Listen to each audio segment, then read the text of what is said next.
piace come suono. Salve a voi!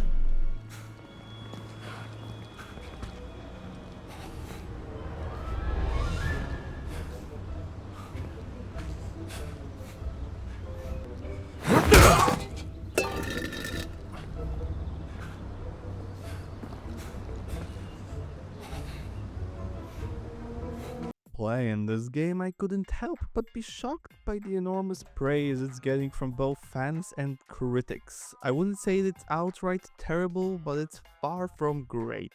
I want to highlight many of its problems to address the undeserved critical reception. All I'm asking is that you hear me out, and perhaps my arguments can change your mind. As they say in the movie, a pan is mightier than the sword. Do you remember Raiders of the Lost Ark? I know, old movies, but in case you don't, you can watch its prologue again, but this time you can press A to remove spiders from Satipo. Yay! Why? Turns out this was a dream. Indiana John is at Marshall College drinking his sorrows away with Marcus Brody when Tony Todd waits for Indiana John to notice him and leaves. Tony Todd does not want to be seen? Indiana John confronts Tony Todd and he attacks him and we get a combat tutorial. The next day, Indy is woken up by Marcus and we have to figure out what was stolen by Tony. A cat mummy from Siwa. We find Tony's pendant and we leave for the Vatican. Why does Locus fuck around and let himself get spotted by Indy? Why does he pray very loudly instead of just stealing the cat mummy? Why does he leave the pendant?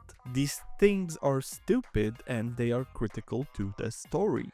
I'm trying to get past the intro as fast as I can so that I can talk about how broken this game is. I don't see the benefit of recreating the Raiders prologue. These are just member berries that serve absolutely nothing besides fooling people. The combat of John, Indiana and the Great Circle is some sort of joke I am not fully in on. You can hit, push, grab, parry, dodge, shoot and use your whip. Now, I can intrinsically motivate myself by choosing whether to smack an enemy with a pan or a guitar depending on what seems funny at the time. But extrinsically, why should I do anything other than What's the incentive to mix things up?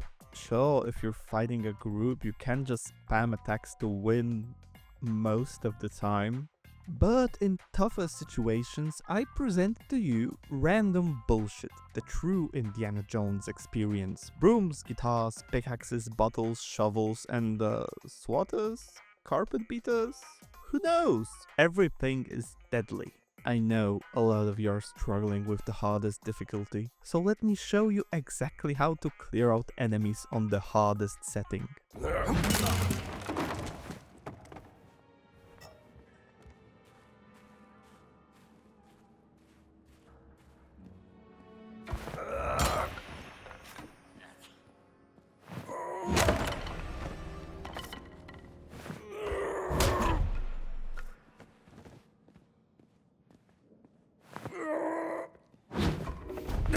Cosa sta?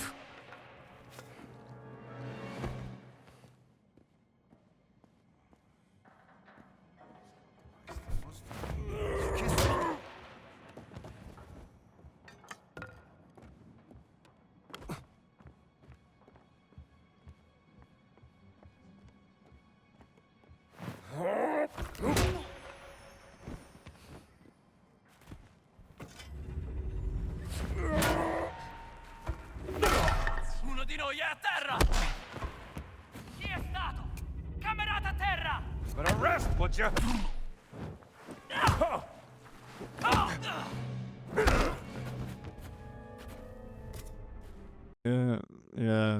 AAA gaming.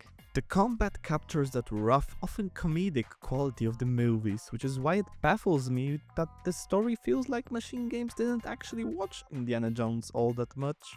The whip? A weapon I had to remind myself to use?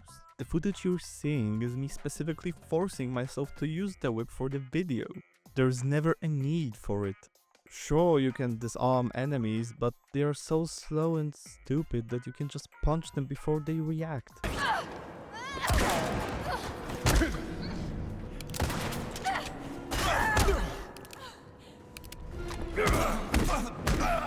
The game nails the Indiana Jones aesthetic. The whip sounds great, the punches sound just like in the movies, but holy shit, I haven't seen stealth this bad since The Godfather 2. Well, at least in that game, the enemies somewhat cared about their survival. Nobody fucks with me! Let's start simple. Outfits. Outfits are basically a magical cloak around John Indiana. Besides high-ranking officers, everyone loses even more brain cells. Meanwhile, officers become so perceptive that they can somehow tell a priest is actually John Indiana. And the outfits make enemies completely ignore you when you run.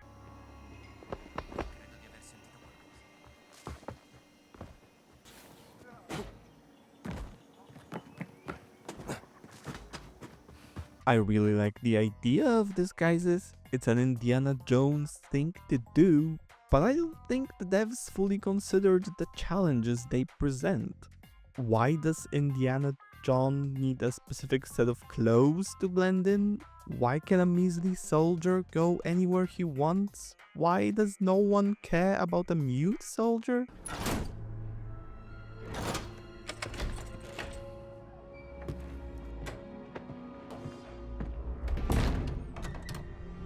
Perché ci hai messo tanto? Frisches Blut. Du kennst die Regeln?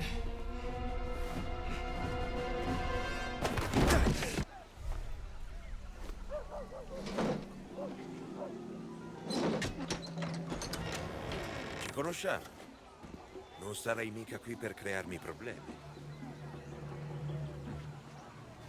It's not perfect, but they should have gone for a Hitman approach or made specific outfits for key set pieces. As it stands, the system does more harm than good. Don't worry though, even the dogs don't care about Minnesota Johnson.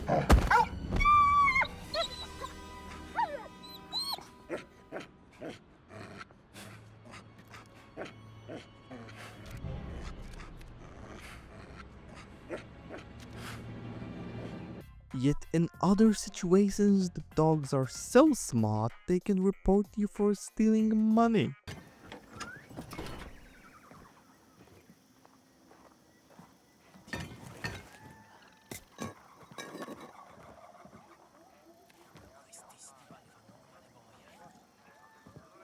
The enemies are so brain dead they don't even react when you shoot them in their brain.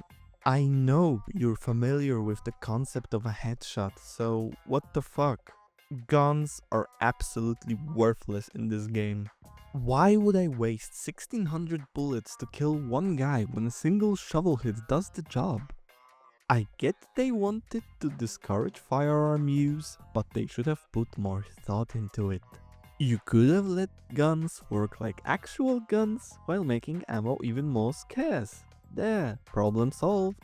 It's cool that you can use guns as melee weapons, but that's all they're good for. And then in certain situations they let you fire but make enemies immortal?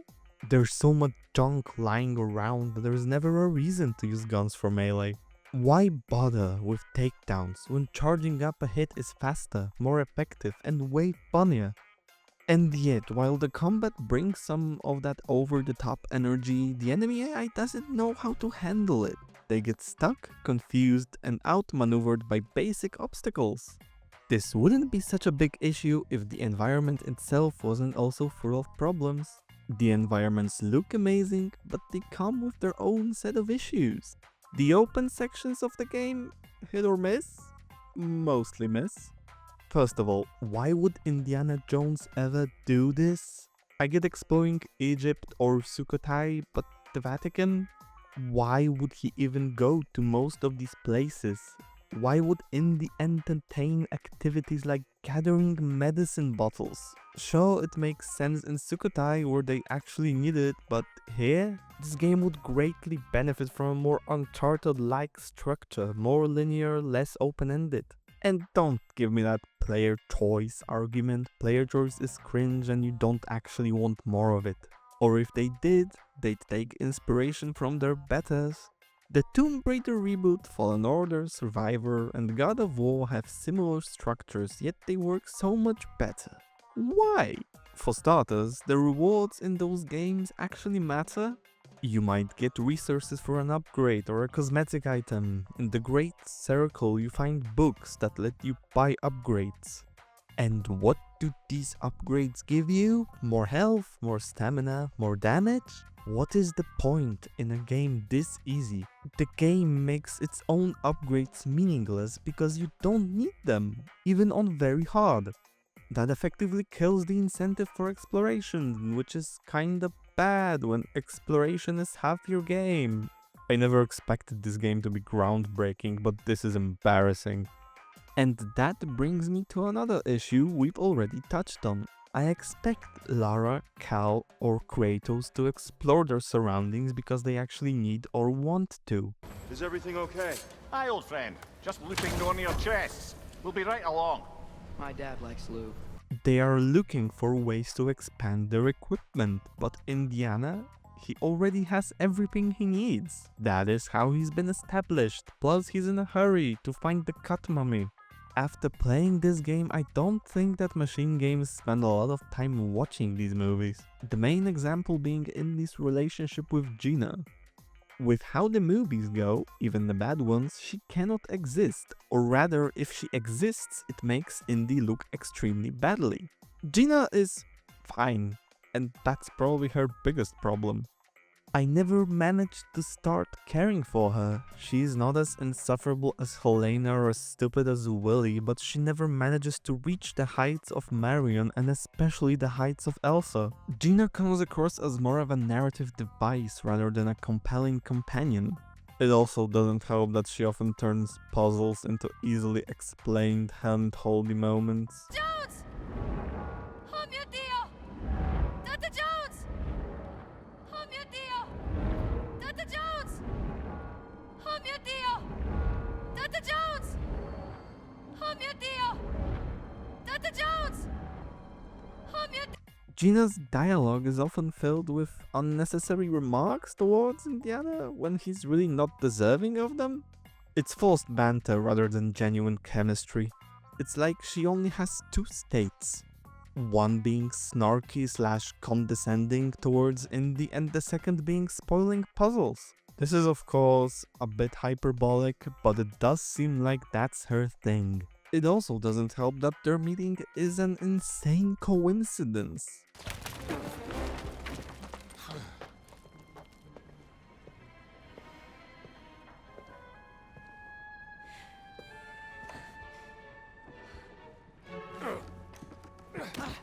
Detengo! Detengo! Forza! Thanks, pal. Tu non sei!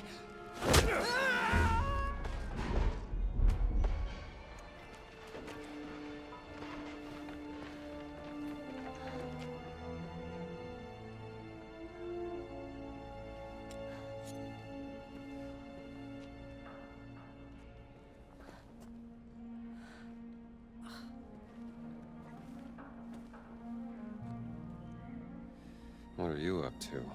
Why would Indy get so interested in a random nun? Because she struggled to open a door? The way the developers integrated Gina into the gameplay is cheap. Enemies only attack her when they attack you. If not, then she can just stroll about and they won't care.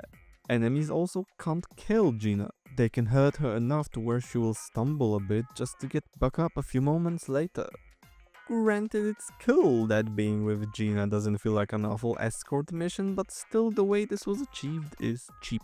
That's not to say it's all bad. There are a few moments when Gina seems to resemble a person. Unfortunately, the way it's written, the relationship can't exist. Not only because it's extremely shallow, but simply because of what comes later. Frankly, I don't get why Indy is so in love with her. Compared to his other companions, she really has nothing to offer. She likes her sister. She is nice sometimes.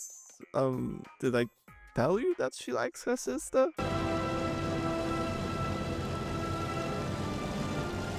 I mean, when all of this is over.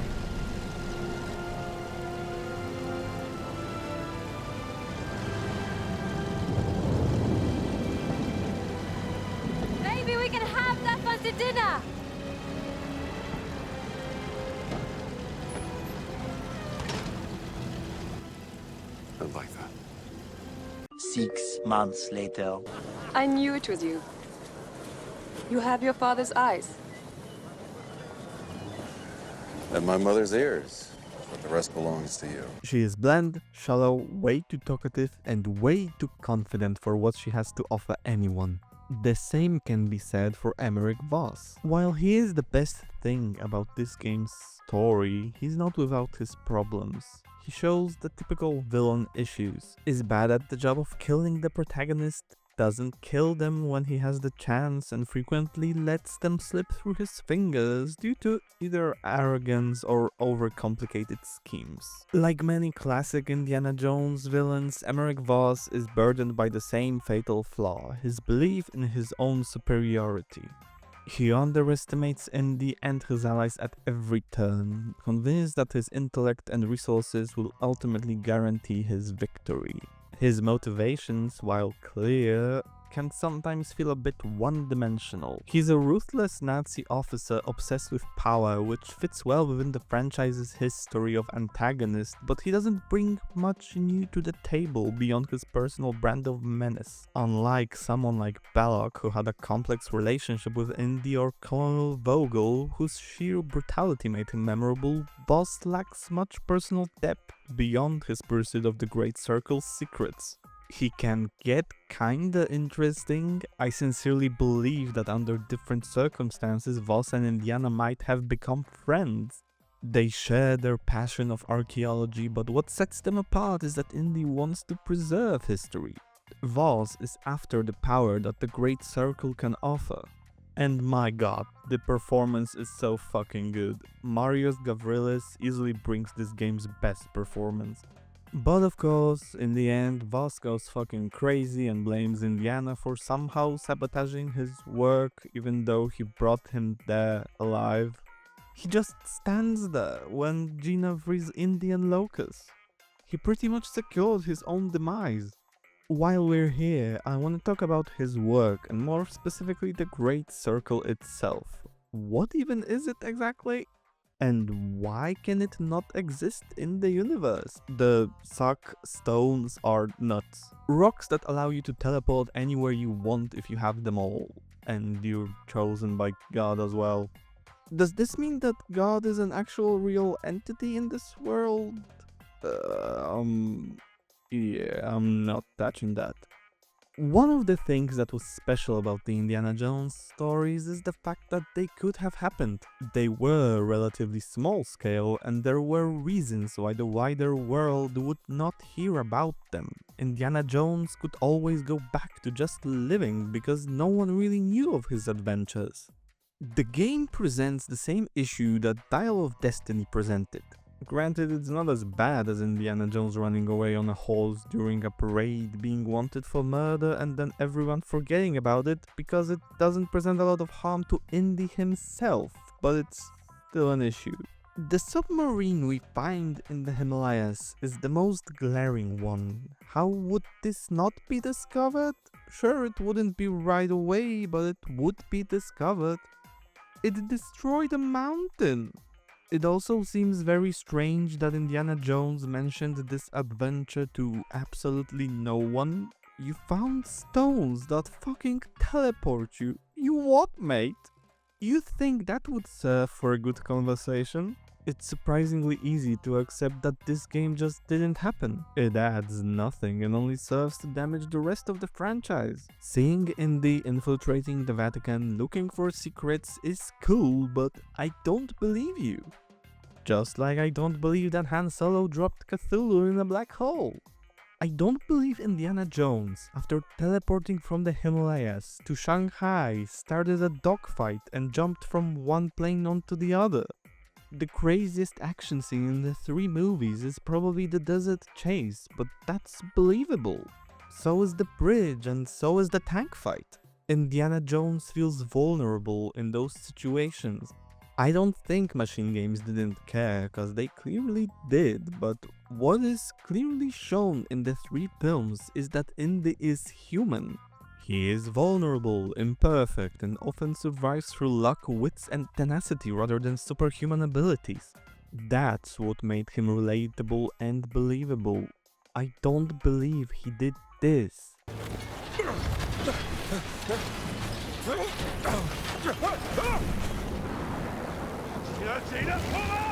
trying!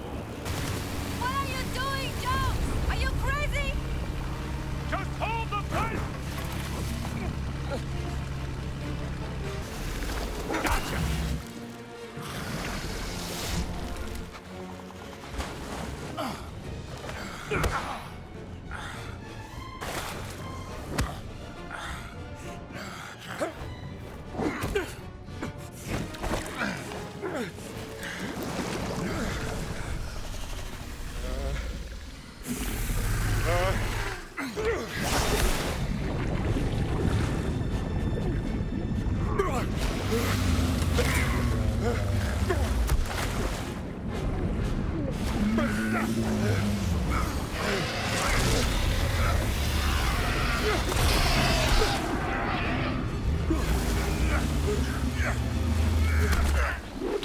A year after this, and a year before this.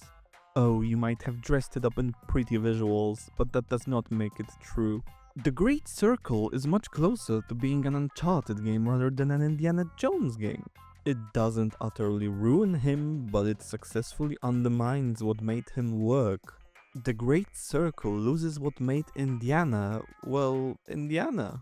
It strips away the charm, the wit, and the rugged charisma that defined the character for decades. Instead, we get an indie that feels like a checklist rather than a living, breathing adventurer. His personality? Flat. His dialogue? Generic. His presence? Almost non-existent. It's as if someone took an AI-generated template of action hero and slapped a fedora on it. And the worst part, the performance isn't even bad. Troy Baker, who's always fantastic, does his best. He nails the vocal cadence, the rhythm, the inflections, and yet it doesn't matter. Somehow, all the soul has been drained out of it. Indiana Jones was never a loud, over-the-top character, but even in his subtlest moments, Harrison Ford brought a depth, an energy, an edge. Here, it's just gone. Sometimes Baker just sounds bored.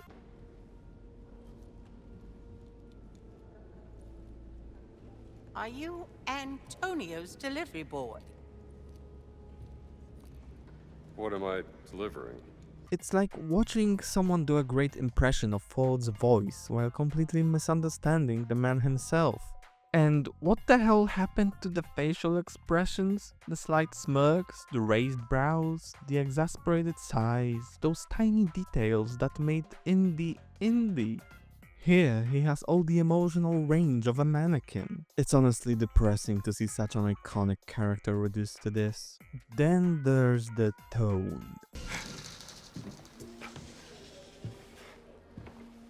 I did it. I've had the steak. Marvelous. Indiana Jones is goofy, yes, but it's believable goofiness.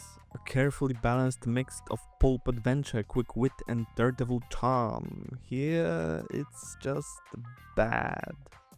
The comedic moments don't land because they feel out of place, forced, and completely detached from what made the character work in the first place. After you. So you are the American priest that Padre Ventura was talking about? I love America. Please, come to confess me. Come with me, I need a confession. Please have a seat.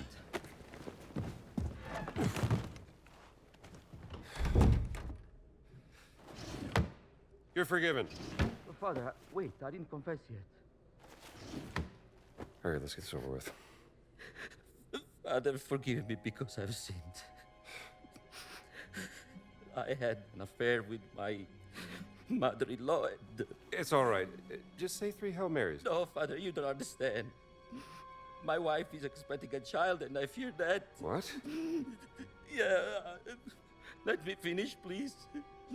I fear that my mother-in-law is with the child also. Jesus Christ, what have you done? Wait. You are not a priest.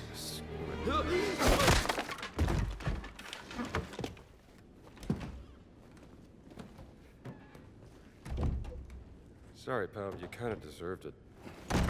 It's as if they took all the wrong lessons from the previous films and games, emphasizing the slapstick without any of the sincerity. There isn't a single moment where it feels like Indiana Jones is actually Indiana Jones. Remove the hat and call the game Guy Man and it will reflect what you've created. It's pathetic, just like the puzzles. Besides the fact that Gina constantly spoils them, they are so fucking easy. All of them. Some of them have solutions that are way too elaborate for what Indy would actually need to do.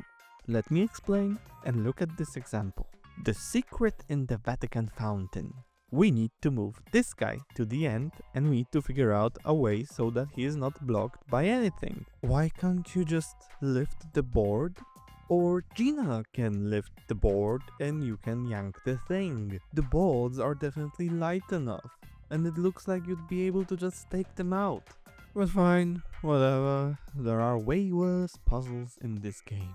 The Sukhothai gear puzzles are atrocious. First of all, let me state that I played this game 3 times and I don't recall a text box or any information as to the fact that I need to take gears from the already solved puzzles.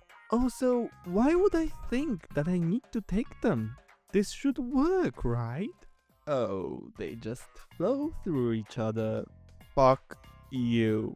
The first time I spent almost half an hour trying to figure out this shit and being annoyed that this is happening. To find out I need to take gears from already completed puzzles? Fuck off. Other puzzles are just just like the customization. 2 outfits, 2. Oh wait, 3 if you buy the DLC. 2 variations of the whip, and without the DLC you only get 1. Are you out of your mind? It's embarrassing. You're telling me in 2025, in a game that features one of the most iconic adventurers of all time, we have customization that makes Uncharted look like a fashion show. I know Indy doesn't really have a super wide variety of outfits, but this is a video game. You can do whatever you want. There is nothing that the Great Circle does that wasn't done better in countless other games. This is how you want your game to look and sound. It's clear that you cared, but that wasn't enough to make a good game. It wants to be Tomb Raider, it wants to be Uncharted, it fails to be either. It also suffered from the cycle.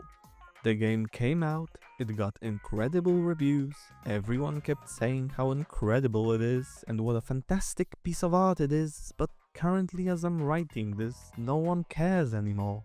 Not many cared enough to even buy it at full price. I myself played it on Game Pass. I would never spend my money on a product like this. There is so many other products that are way cheaper and way more engaging and not so meh, cause that's exactly what it is. Nah, I am not surprised no one cares about it now. The Indiana Jones brand is already damaged enough without the Great Circle. Crystal Skull and especially Dial of Destiny succeeded in making Indiana Jones shit and lame. The fact that you made a game this okay won't help it. Thank you for watching.